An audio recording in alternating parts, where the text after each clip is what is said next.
Okay, we're gonna, we have an hour, so we're gonna basically finish. We'll finish the class and then Maghrib, you can go.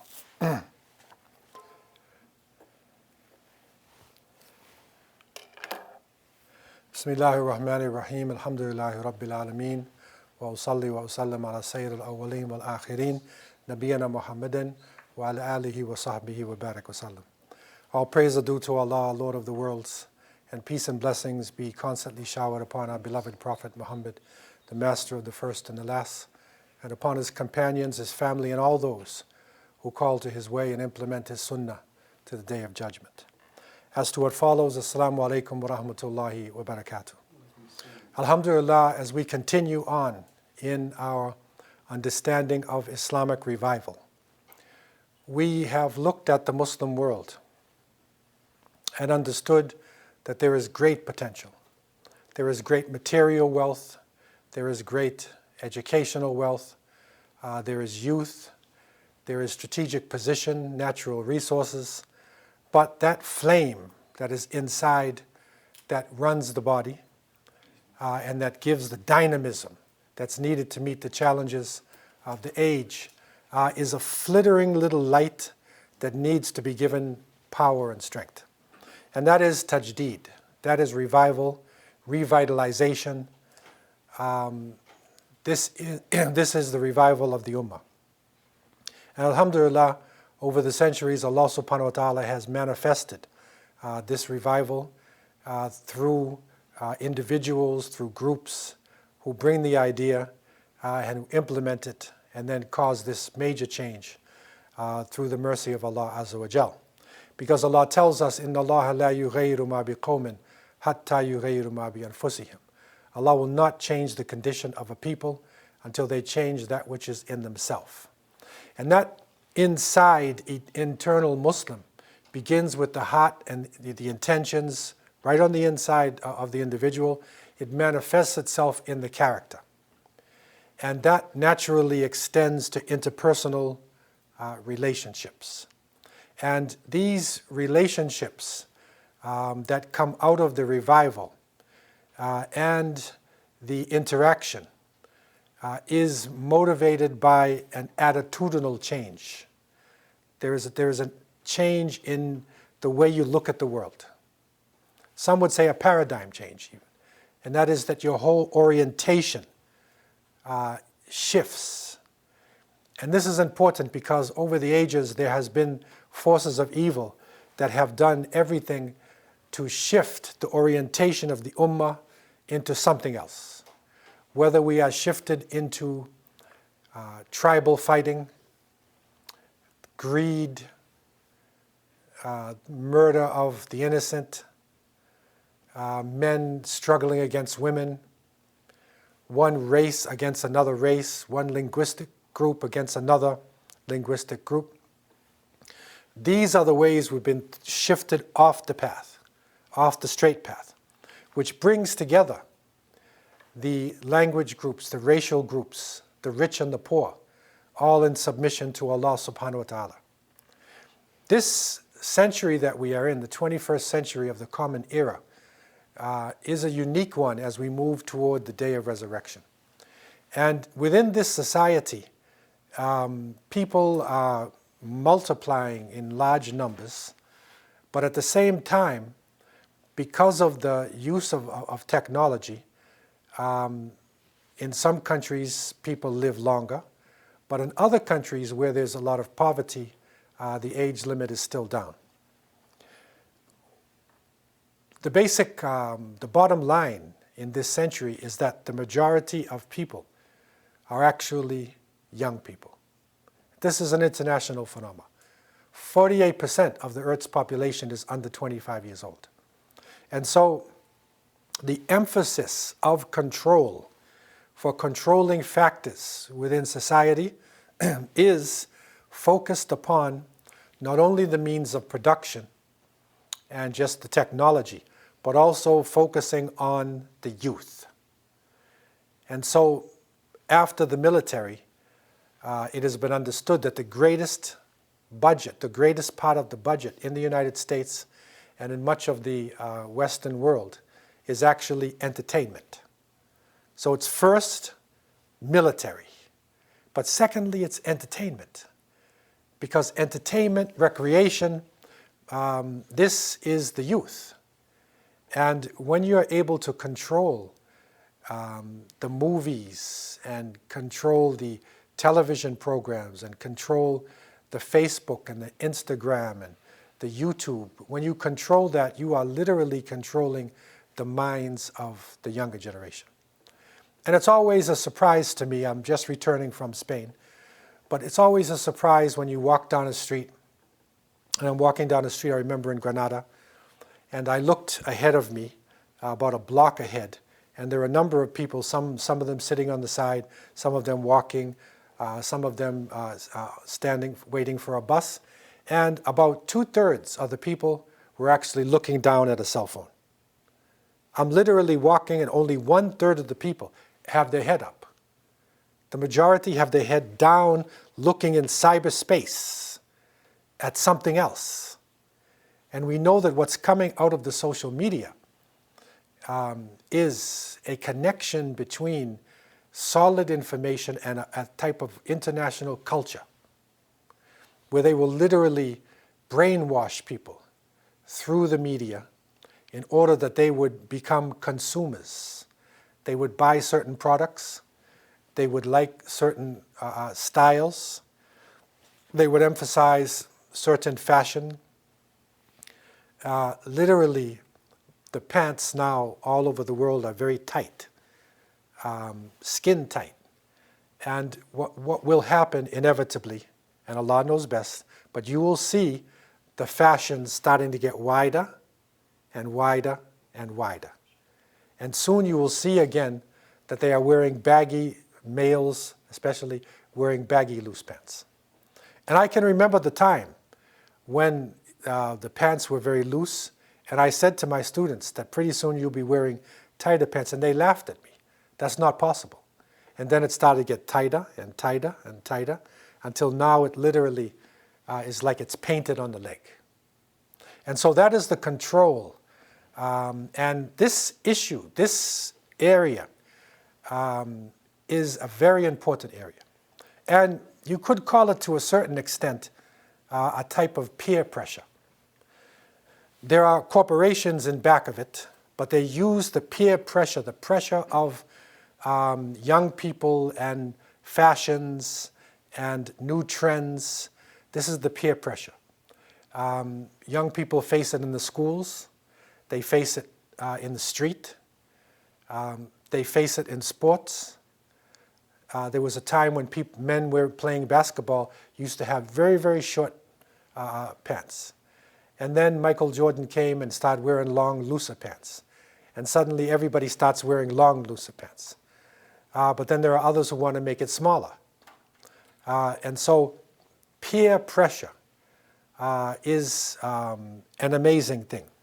And there was a time when the family, the church, traditional values, that had the greatest impact upon a person growing up. The young person was very much concerned about what their parents thought about them. And the people in their village or in their town, their traditional values. This was very important for a young person. Also the church. They were concerned about the church. And they were concerned about school. What they learned at school had an impact on their mind. But with the rise of radios and then television and then the internet, the cell phones, the social media, it has shifted now. The greatest impact upon the younger generation is social media. It is the greatest impact now. And the society, the traditional values is down. Family, in some cases, still has an impact. School, to a certain extent, in some countries has almost no impact. So it's been shifted around. And Prophet Muhammad ﷺ in a hadith reported by Abu Huraira was reported to have said, "Ar-rajul ala dini khalilihi falyandur ahadukum man yukhalilu." The Prophet, peace be upon him, said, a man will follow the religion of his friend. So you should all look into whom you choose for friendship. And so this, in a sense, is like the peers. So the ones that you spend your time with, and especially a young person coming up, this is really important because a young person, human beings are social beings. So the young person will want to have friends, associates, want to be liked somehow. And so the Prophet ﷺ being given knowledge from above 7 heavens is actually speaking to different generations at different points in time. And this hadith is crucial, especially when you are raising children. It is important for you to understand who are your child's friends. Who is the young man, the young woman's friends? Because the friend will have an impact. The society that they go to will have an impact. And so when they are put into the public schools, they are put into another society. And if you think about this, the child, the young person going to school 8 o'clock in the morning is spending probably the best hours of the day in that society. And when they come home from school at 3 or 4 in the afternoon, in many cases their parents are not even home. Now, some cases the mother may be home, and that really would be the best situation. But when both have to work, then nobody's home. The only thing there is the television, the internet, the video games. That is what's there. Then around 6 o'clock, 5, 6 o'clock, the parents come home. And the parents are usually coming home tired. They've had a long day. They want to relax. They want to eat food. And just have a quiet time after a very busy day. But the young person now has lived in this alternative society. What are they getting from their parents? Nothing. And some cases even worse, because it's not even nothing from their parents. They're getting something from their cell phones or from the internet. So they will go from their school to the other school, which is the internet. It's their video game. So literally, except for a few important moments, a few selected moments, teaching moments, the parents will have almost nothing to say to their children. In some cases, the father or the mother, they might go on their cell phones. So literally, everybody's sitting around on a cell phone. And the classical case of the young boy, he's sitting across the table from his sister, and he puts into the WhatsApp, pass the salt and pepper. So she sees in her WhatsApp, pass the salt, and then she passes it on the table. So they literally communicate on the table through their cell phones instead of the normal interaction that food is supposed to bring. Food is a time where people are socializing with each other, they're discussing, right? They're looking at each other, how are you doing today? You look a little bit sick, take some of this. Food is health to us. Food is our culture. And so the peer pressure is enormous. And that is why it's so important for us in the revival of Islam that the family invests a certain amount of time and wealth in their young people.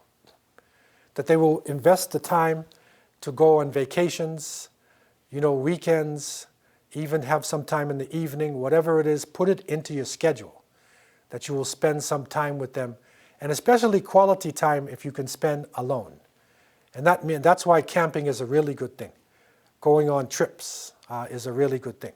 And we have been traveling into Spain and Turkey and other places. And this time there was a family with 7 members in the family. They had from their grandparents, parents, children, all the family came. And they all came together, and they were traveling, in a different country, and learning and helping each other. And so this is quality time. There's no schoolmates around. There's no colleagues at work, right? It's you taking care of each other in another environment. And so by the end of that time, they're able to reconnect with each other. And this is important, and even better than that, if you can go into nature. If you're the type that can do a camp by yourself, fine. If not, if you can go with an organization that actually does the camp, fine. But go into nature, to Allah subhanahu wa ta'ala's world where you're clearly there, not the machines. And you go into nature and spend the time. So that really, if the mother can become or maintains her friendship, because for the child, the mother was everything. The mother was the source of life. The mother was the source of emotions. And if that can continue, then if the girl is having serious issues, she can go to her mother. And usually the mother maintains a stronger bond because the original bond was actually there before. But it's also important for the father to become a friend to his son or daughter, especially to the son, so that the son can actually give secrets to the father or can share information. So therefore, the pressure of the peer group won't be as overwhelming because the parents can deflect it. They can debrief their young people when they come home from school. If there's something really bothering that young person, then they can discuss it with their parents. So this is a very important area, and it needs to have a lot of discussion. It needs to be discussed in the community, and not just all theoretical, practical. That, sports, entertainment, all of this can come within an Islamic context.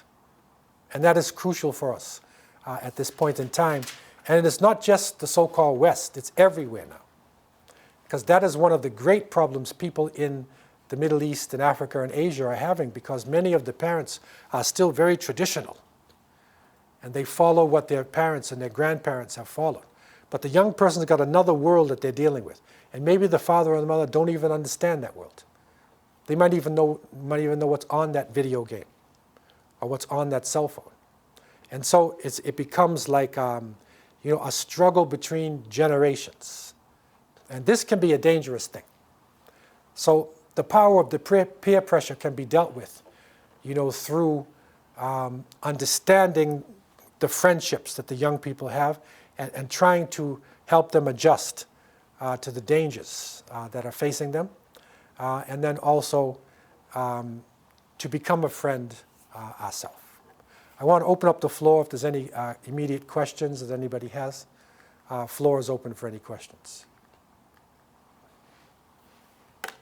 Now another hadith which follows right along with this, because of the impact that society is having on the young people. This is Hadith number 33.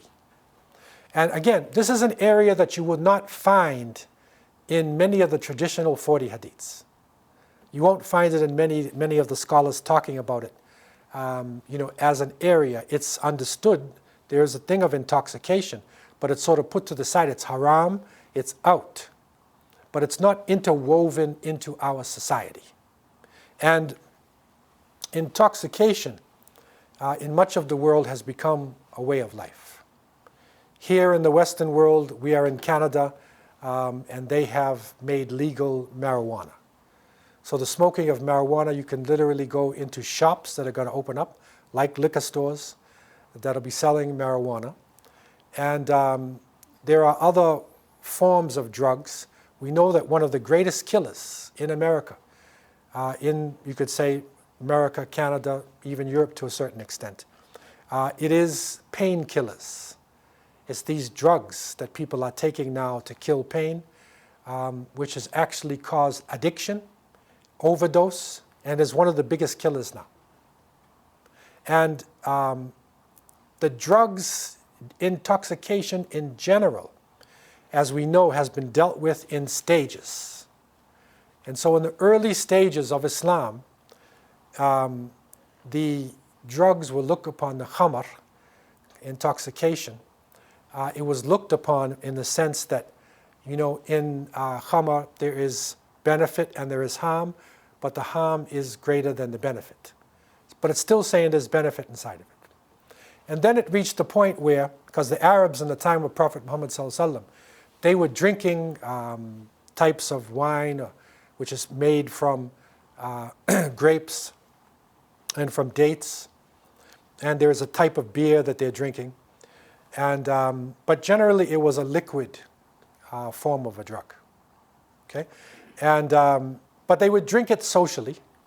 And the Muslims who came into Islam, they toned it down, but there was no prohibition.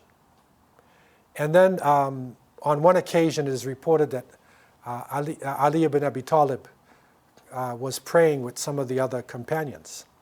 And he was leading prayer, and he's reading Surah Al-Kafirun. And he read, قُلْ يَا أَيُّهَا الْكَافِرُونَ أَعْبُدُ مَا تَعْبُدُونَ. Okay, so he said, "O you unbelievers, I worship what you have worshipped." Because normally the chapter goes, قُلْ يَا أَيُّهَا الْكَافِرُونَ لَا أَعْبُدُ مَا تَعْبُدُونَ. Right? But he's a little high in a sense, and the alcohol affected him. So he said, أَعْبُدُ مَا تَعْبُدُ. The companion, Subhanallah, and they corrected him. But the Quran was revealed, and it said, do not come to prayer in a state where your mind is befogged. لَا تَقْرُبَ الصَّلَاةِ وَأَنْتُمْ سُكَارَى. And so therefore, they were not allowed to come to Salat any time near where they had been drinking. Okay? And, but drinking was still allowed. And it was in the Medina period where in Surah Al-Ma'idah, where finally Allah subhanahu wa ta'ala prohibited all intoxication and gambling and sacrificing at the idols and the worship of other gods. It was completely prohibited in Surah Al-Ma'idah, and it said that you should stay away from it. اجتنبوه لعلكم تفلحون. And it was called a rijsun min amal shaitan. It was called a filth, an abomination from the handiwork of the devil. So this is an ugly description, right? And you can see what gambling does to people and intoxication. So it is said that at that time, the streets were flowing with wine. Like you'd have inside your house, they keep their water in nice jugs, and these jugs can keep your water cool. We used to have jugs like this even in Arabia, even recently. And it's a nice cooling, it's healthy, and you don't need a refrigerator. And they kept their wine in another one. So literally, they poured the wine into the streets and it flowed. So it was completely, it was gone. Time went by, Islam spread, and basically the Hanafi school, which was one of the first, or the first of the major schools to be developed, they considered khamar, intoxication, to be something that was wet and it flowed. Like you pour it and it flows. Right? These are intoxicants. And that's how it's described. Because that's basically what they were dealing with. But when the Mongols were coming out of the northeast Asia, and they were attacking the Muslim world, and this is around the 11th, this is around the 12th, 13th century of the Common Era, they passed through India. And they were conquering Persia, conquering northern India. And when they passed through India, they ran into hemp. And hemp is the basis of marijuana and hashish. Many of the most potent drugs came out of India because of the hemp plants and then later on poppy, the poppy seeds. And so India, Afghanistan, and these regions have been historically areas where opium and hashish and things like this were grown. So the Mongols came across this, and they were moving through. They were moving through the Muslim world, attacking, killing. And in some reports, and in the Abu Dawood reports a hadith of the Prophet ﷺ, and in some of the explanations, it talks about how they were taking the drugs. They were carrying it. And so literally, they would kill you, conquer you, and make you a drug addict. So they were controlling people with this. So you could say they were the first international drug dealers. So they're moving across from country to country. When they came into Syria, and Shaykh al-Islam Ibn Taymiyyah rahimahullah, who was the great scholar, the Shaykh al-Islam of the Hanbali school of thought, his family was from Baghdad. And they ran from the Mongols when the Mongols were coming in, and they escaped to Syria. Baghdad was destroyed, 3 million people killed, the books destroyed. Mongols is one of the worst destructions in the history of Islam. And they were threatening. And Ibn Taymiyyah made a very serious fatwa. And you don't find a fatwa like this very often. And he was talking about people who are selling drugs, right? And he said that if a person is selling drugs and getting people addicted, then that person should be executed and no janazah and not buried in a Muslim graveyard. Now this is a serious fatwa, because even if a person is executed for a major crime, they're still a Muslim. So by the execution, they have paid for their crime. But in this case, because of the danger of intoxication, what it was doing to the society, this was one of the strongest fatwas that you will ever find. And the Mongols succeeded in attacking Syria, and they sort of went around Anatolia, where the Turks are living now, because the Turks held them off. And then they went down into Lebanon, Palestine, and they threatened Egypt. And Cairo had become the center of Islam after the destruction of Baghdad. The ulama were there, many of the nobles, people who could flee to a capital fled to Cairo. This is in the Middle East, of course. And so the ulama gathered together, and they were having a discussion. This comes in Awn al-Ma'bud, which is a sharh, the explanation of Abu Dawud. And this is a famous explanation that is given by Ibn al-Qayyim. And in it, they're discussing these drugs. And it's saying that the Mongols are bringing drugs. So like, what are we going to do, about these drugs?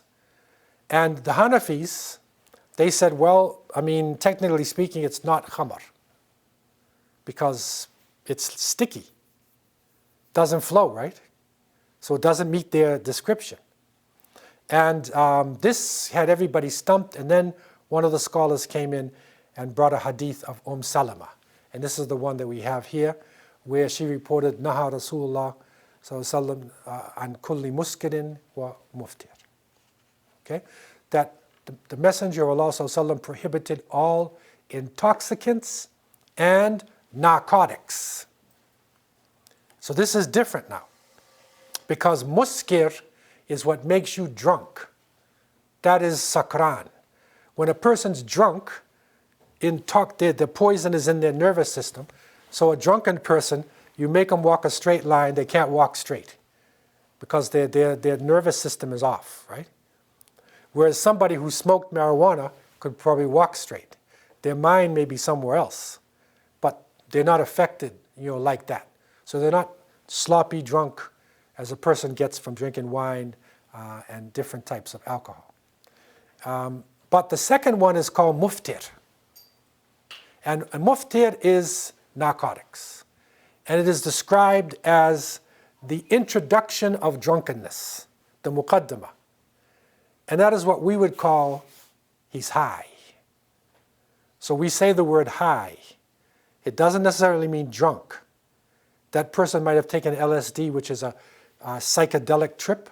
Their mind may be floating in space, right? But they're not going to tumble over. They'll sit there looking at you. Okay? So the people who are smoking marijuana, it's going to be a problem on the highway too for the police who are checking to see if you're drunk or not.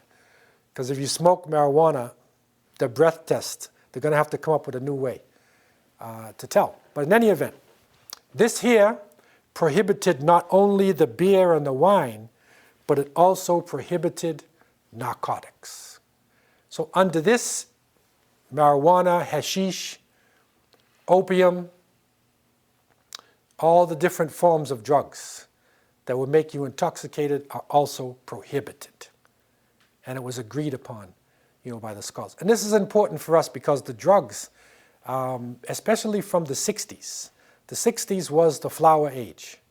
That is when the different drugs came in. It just exploded in our communities. I mean, opium was already there. Opium was being used for centuries to control people, opium addicts, hashish, it was being smoked. But these new drugs, Timothy Leary was a scientist in California, and he decided to, instead of people wanted to travel to Nepal to go to the high countries and have a spiritual adventure, with the monks. They wanted, new ways of thinking. He said, okay, you don't have to travel to Nepal. Take the pill. So he created LSD, lysergic acid. So you take a trip with the pill, and you think that you're in another country, but you haven't left your own room. Because everything is hallucinating and going around you, you become psychotic with this LSD. So the drugs have different names.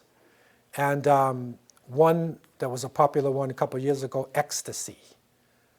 And even they called, marijuana Mary Jane. And they had all types of nice names, brown sugar. And this one, they have nice names for the heroin and the cocaine and all of the drugs. But, they were doing terrible things. Okay, so this is clear for us about the danger of intoxication. And it's all forms of intoxication. And it's completely, and those verses, and you can read in Tafsir, any verses in the Quran that were the early ones were actually, they were canceled by the final total prohibition of khamr that came from Allah subhanahu wa ta'ala. So this drug thing is a very serious thing. And in some parts of the world, it's a crisis. I was living in Cape Town for a period of time. And Cape Town, which is in the southern part of Africa, it became the central drug point in the world because the apartheid government was put down, so the police force was not that strong. So the drug dealers with money could come in and, they could get property and land. And you had cocaine, you had heroin, cocaine, especially cocaine coming from South America, right? It comes right across. Asian drugs coming this way. So South Africa is sort of in the middle because it's an advanced society, advanced communication and transport, and it's in the middle. So all the types of drugs were coming into Cape Town. And the Muslim community was one of the communities that was struck by this. And the Muslims had to rise up and fight the drug dealers.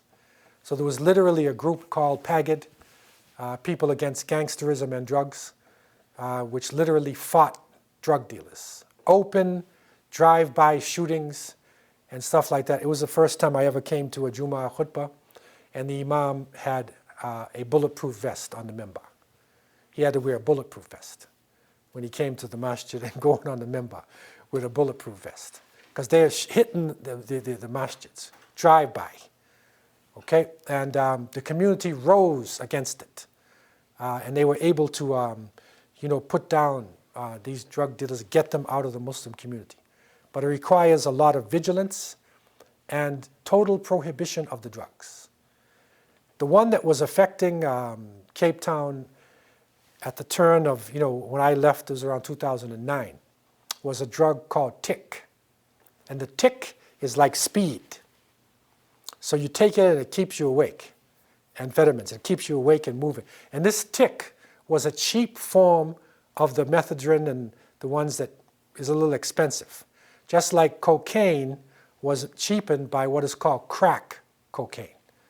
So crack cocaine was developed and it was used as counterinsurgency put into the black communities of the United States. This is well known by corrupt people in the American government. And it was put in and it's cheap. So you could get crack. One time you smoke it, you're addicted.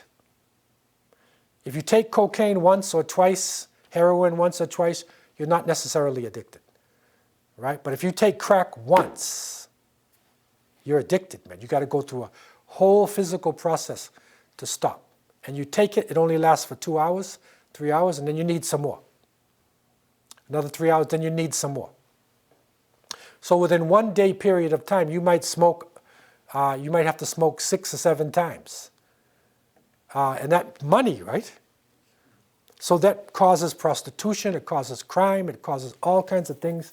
And we reached the point where there was a major gathering of the scholars, community leaders. And one imam stood up and he said, I'm totally frustrated because this big family came to me and they said, help us.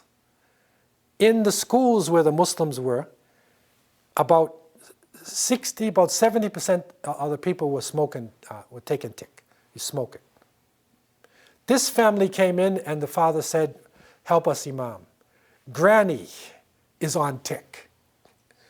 And when the grandmother's smoking tick, you're finished, man. The grandmother is smoking. So that meant that everybody in the family is smoking tick. Right? So we organized some major education sessions, brought in experts to show the effect of drugs on the body and how it ruins your lives. And then we had a major demonstration. We marched through the streets of a place called Mitchell's Plain. And as they saw the drug dealers, they chased them down the street, right? Beat them and drove them out of the communities, broke up their shops. Like it was a serious situation. And that's the only way that you can handle these people, because these people are making money. And if you have addicts, they'll always come back to you because they need to have the drugs. I want to open up the floor for any questions anybody may have about this. This is the intoxications. And in the Islamic revival, we have to take a strong stand against intoxication. It has to be taken out of our lives in any form that it comes, because this will ruin a person's life, it'll ruin their family, it'll destroy everything in the path of that individual. And one of the drugs that we are facing is the drug called qat. If you want to ask a question, you could also ask. Anybody can ask. Yeah, you have a question? Okay, go ahead. So there's two things, shisha and vapes. Okay, so the vapes is, that's the... It's basically like you're inhaling vapor, these flavored juices. Right, but this is in place of cigarettes? In place of cigarettes. Or it's smoked like the bubbly, like the shisha? It's a replacement for cigarettes. Right. And you have the option of not taking the nicotine, or you have the option of adding... So you take the vape, so I see what you're saying. So it's basically like water vapor, and there's not like much about it in terms of health risks. Yeah. With the vapors that have no nicotine in them. And then there's also shisha. They have the same thing where you can have the nicotine out, you can have the nicotine in. So Right. is that whole is that still allowed, or is there? Well, I mean, this is a discussion because in Arab culture, it has now become, widespread in Arab culture, people smoking. There's things, an argument that they're using is that it's not hashish, it's not marijuana we're smoking, it's just like fruit and stuff, Yeah. right, made into these things. Number one, part of the prohibition of the smoking, is the impact on the body, because the Surgeon General discussed about how cigarettes is a big cause of cancer, lung cancer. That's clear. So many scholars made smoking cigarettes haram. Still some say it's makruh, which means hateful, but it's actually causing lung cancer. So anything that's going to harm your body like that, is going to be dangerous. And recently it has been found that the smoke that comes out of the fruit is actually more dangerous than cigarette smoke. The carcinogens and the chemicals that are coming smoke form into the lungs. Actually, it's been studied and it is harmful as well. It's very harmful. So some people have in the block that they put in the pipe, there's tobacco. Some say, no, it's no tobacco, it's this, but now studies have come to show that this is just as dangerous. Most people are hesitant, though, to say the word haram. Okay? But it's getting closer and closer. It's definitely makruh. which means a hateful thing. Especially when sisters are smoking the bubbly. Right? When they're smoking, it's ugly thing.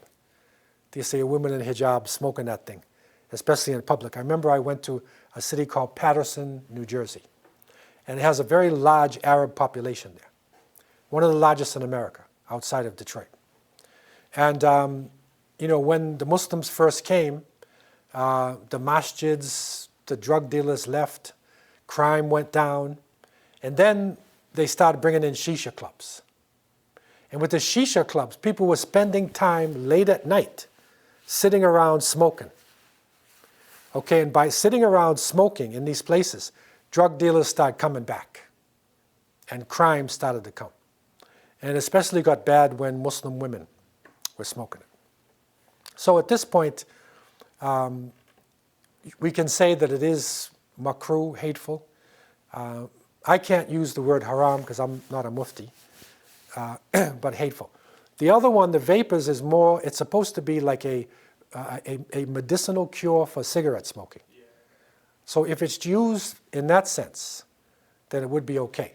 But if somebody's not a smoker and they start smoking vapor, then that would be a hateful thing to do. Because I think in some of the vapors there is some nicotine. It's not as bad. So it's a way to ease yourself off the heavy nicotine. Right? They'll do the vapors. And if you look at it from a medical point of view, it can be used if it's going to help to stop addiction. But if a person doesn't smoke and they start that, that would be hateful. Okay? The other thing which is a big issue in the East African, Yemeni, Somali community is a thing called qat, or chat. And this is a leaf that they gather and they chew it. And it goes, you'll see their mouth, a big bubble in the side of their mouth. And they chew it, and then they drink liquids, and then it goes into that leaves that are there, and then it goes down, and then you keep doing it, and doing it, wetting the leaves and sending it down. And qat, some people who smoke, who chew qat, they actually stay up for 33 hours, and they cannot sleep. Right? So it just keeps you awake, right? And it's costing money. And there was a conference done in Medina way back, because the Yemenis had put out a book called Qat, the Flower of Paradise. And they said they chew it and they make tahajjud prayer. That's what they're trying to say. But most people who chew on Qat, they're not making tahajjud prayer. They're sitting around in these circles, and then what comes with it is alcohol and other things. It follows right along. And it's a drug type of society. And they get addicted to it. So it was shown to be an addictive thing. They found the drug in it, proved that it was an addiction. Also, the gums of a person who chews qat, his teeth turns brown, and the gums get ruined. It also ruins the internal organs of the person. They say that if the father is a heavy qat chewer, then the children are born with their legs, their bones are brittly. They break easy. They're not as strong.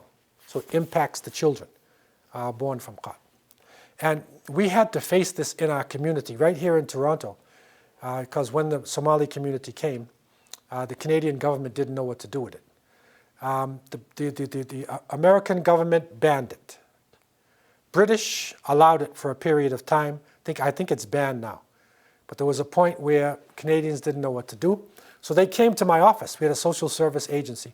And they came and said, can you write a letter, sign this letter to say that this is our culture. We use it for soup, or whatever. Sign this letter. Because the government said we need an official from your community, a known person, to sign to say it is part of your Islamic culture. So I said, you got to prove to me that this is halal. Because I have proof to say it's haram. You're taking milk out of your baby's mouth. You're staying up for 33 hours. When you come home, you're a useless man. Right? You're ruining your life. It's like drug life. Okay, so how can you make this permissible? And they said, no, okay, we'll sell it cheaper. We'll sell it for $45 for a marduf, a package, instead of $70. So that's not going to solve the problem. They said, now everybody can chew. Even the ladies can chew. That's not going to solve the problem, man. Then they said to me, sign this, and we'll give you $2,000 per month. Sign this thing. This is mafia, right? I was expecting them next to pull out a gun and say, sign, right? But they didn't. I told them, you prove it to me it's halal, and I'll sign. And they couldn't. So more and more the scholars are saying this is haram. But it's a scourge in the Yemeni community. Yemenis, terrible scourge. Up until now, even you see the Houthi fighters and the other ones, look closely at a picture of the fighters and see if you see a big bubble on the side of his thing. He's chewing clot. He's a madman. So drugs are a major issue in our community. It's got to be a strong stand has to be taken against it. The revival cannot allow intoxication at all. The only time is when you're medical reasons, fine. Other than that, zero. No tolerance for drugs at all. We have to be completely clean of drugs in order to be able to make a proper Islamic revival. Now, any other questions anybody has on this? So this is a very important issue. Another one we want to look at is environmental issues. And this issue of the environment, of course, the climate damage, climate change, which is going on. We see in front of our eyes. Jabir ibn Abdullah, radiallahu anh, he reports, and in the translation, he reports that any Muslim who plants a seedling, ma min muslimin yagrisu gharsan illa kana ma ukila minhu lahu sadaqa, wa ma suriqa minhu lahu sadaqa, wa ma akala sabru minhu fahuwa lahu sadaqa, wa ma akalat at-tayru fahuwa lahu sadaqa, wa la yazra'uhu ahadun illa kana lahu sadaqa. Any Muslim who plants a seedling and which bears fruit, okay, will be granted the blessing of sadaqah, charity, almsgiving, for anything which is eaten from it. If anything is stolen from the plant, he will also be rewarded a sadaqah. If an animal eats from the tree, he will get a sadaqah. If a bird eats, he gets it. He will be rewarded a sadaqah. If anyone takes away from the plant, even if somebody steals something, he's going to get a sadaqah. And this is hard in the North America to think about. I mean, I lived in Jamaica for 4 years. If you live in the Caribbean, it's a common thing, or you live in Asia, Sri Lanka, or any of the countries, parts of India, tropical countries, we had mango trees. So you have a mango tree, and and when the mangoes bear, right, there's a lot of mangoes. And in many cases, it's too much for everybody to eat unless you're going to sell mangoes downtown. So it was a common thing for somebody, little kids come from school, and they see the tree and they grab a mango, and they eat it. And some of the mangoes, once it turned ripe, the birds are going to get some of it. So you have to know when it's starting to ripen enough, then you get it down, because the birds are going to eat. The point is, it's sadaqah. It's in the environment. When you're planting plants and you're giving back to the environment, this is a blessing. And the Prophet ﷺ even said that if the day of judgment is coming, Qiyamah is coming, and you have a seedling in your hand, plant it. Now just imagine Qiyamah coming, right? Imagine September 11th, the building is hit and everybody's running, right? This is Yawm al-Qiyamah. He said if you have a seedling, plant it. So this shows us that one of the ways, one of the areas we should be involved in is environmental issues. And this is a whole discussion in itself. The greening of the Islamic revival, that we need to be concerned with pollution, with waste, to pressurize governments as much as possible, to be involved in any way to help the environment that is around us. This is a crucial thing for the Islamic revival. The revival is supposed to come hand in hand with the renewal of society. We're part of the society. So in the renewal of our faith is also the renewal of the society around us, and the climate issue is one of the greatest challenges facing humanity right now in our existence. it is a massive challenge that we are facing, and it's getting worse and worse. And every month, new information is coming now about how much the water of the oceans have become, acidic. The coral reefs underneath the water, they're dying. Recently, the president of the Seychelles, this is just within the last few days, he has made a major appeal to the world. And the Seychelles Islands is, in the Indian Ocean, and beautiful place. I've been to the Seychelles myself, and but because of the ocean, they're actually losing ground. And what was one of the most beautiful beaches in the world, if nothing is done with the water rising, it could actually start to go under the water. So the president of the Seychelles has made an international appeal, and he's one of the presidents leading this appeal. I remember the president of Maldives. He had a parliament session underwater with scuba gear. The parliament met, and they all were under the water with scuba gear. Okay, this is to try to show to the world, this is what's going to happen to us. And it's not 50 years, 100 years from now. It's right now coming in, taking their land. You'll see in the Pacific Islands as well. They're losing territory. They literally are planning where they're going to go next because the water's going to overtake it. And it's going to hit our cities as well, Florida, New York, all the coastal areas are going to be hit. And so the revival is part of this challenge for the environment. And we should champion the cause because it is part of the message of the Prophet Muhammad ﷺ that we should be concerned with the greening of the earth by planting plants. You get blessings for it. It also feeds animals. It helps society itself. It balances society. They say, like in tropical places, if even a homeless person, they're going to eat food because there's something growing, right, around them. But when our societies turn desert, there's nothing left. So the environment is very crucial, and it is a very important part of the Islamic revival.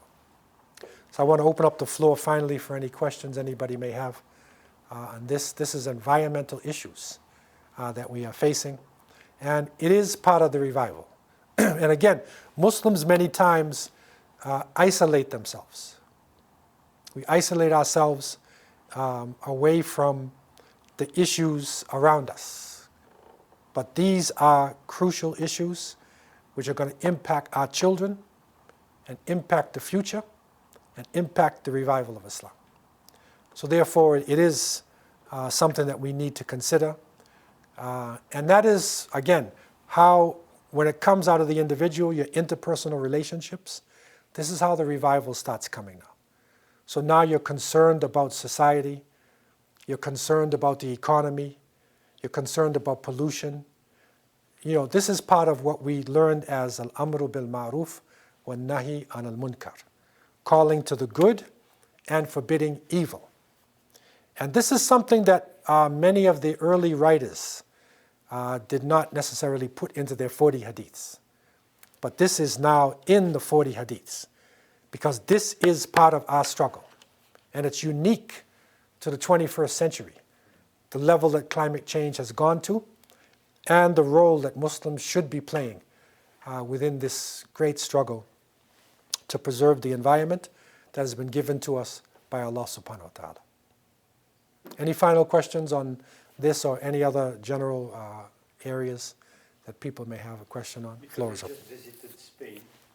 There is a very beautiful example there where in the past they harmonized the use of nature to the service of man. That's right. Do you think we can bring that? And that is important because, like, for instance, in Granada, I was just in Granada, and the plumbing system is still being used there. You'll see water flowing from the mountains into Granada. And they didn't change the plumbing system. They only renewed it a little bit. But Muslims were so much tied with nature. Up until now, when you go to the Alhambra, you will see water flowing. And in some areas, you can literally take the water and drink it. And sometimes there's a steps, and next to the step, there's little grooves and water is flowing. So it flows all over the place. So they had running water 700 years before Paris and London. They had running water in these Islamic towns. And it was not because they fought nature or they dammed everything up. No, they flowed with nature. They flowed. And they understood the gravity. And there is a spring which is above the Alhambra. And you'll see the Sierra Nevada mountains there in Granada. Now they're still snow-capped. And you'll see them, and there's a certain spring, and they use that waters coming from the snow and into rivers. They use aqueducts, and they brought it right down into the city. So you even had water in your bathroom. And this is like 700 years before the Europeans had it, running water. And that system is still adequate for the whole nation now. Right, well, at least in Granada itself. Outside of Andalusia, you don't have such good systems because they destroyed some of it. But because the Muslims were in Granada the longest, that's, it's still usable. And it was the height of their technology, and it's still usable. You'll see it in some of the other places, in Cordoba and some of the other places. You'll still see some of this sakia system, they call it. The sakia, which is like from Arabic, sakia. They call it in Spanish, the sakia system, which is irrigation. It's an irrigation system that is still being used up until today, which is an amazing achievement that Muslims made there in Spain. And this is in many parts of the world. You'll see what Muslims did. Even they're talking about sections of the ocean which are protected areas. Umar ibn Khattab, radiallahu anh, the Khalifa, he made areas like this, protected where nobody could touch the animals. Everything had to be a protected area. So they literally protected the environment back in the early days. And that's part of the message, for us to be connected to the environment, and not separated from the creation of Allah subhanahu wa ta'ala. Now, the other general questions anybody has before Maghrib comes in? So inshallah, we'll continue on next week. We're going to go, and hopefully within the next few weeks, we'll go to the end of the month so we finish the book. We want to finish the book, inshallah, so we'll have that at least done. So, right, so there's 2 more sessions, inshallah, we'll finish the basic elements of the book. Have a safe journey home. Wassalamu alaikum wa rahmatullah.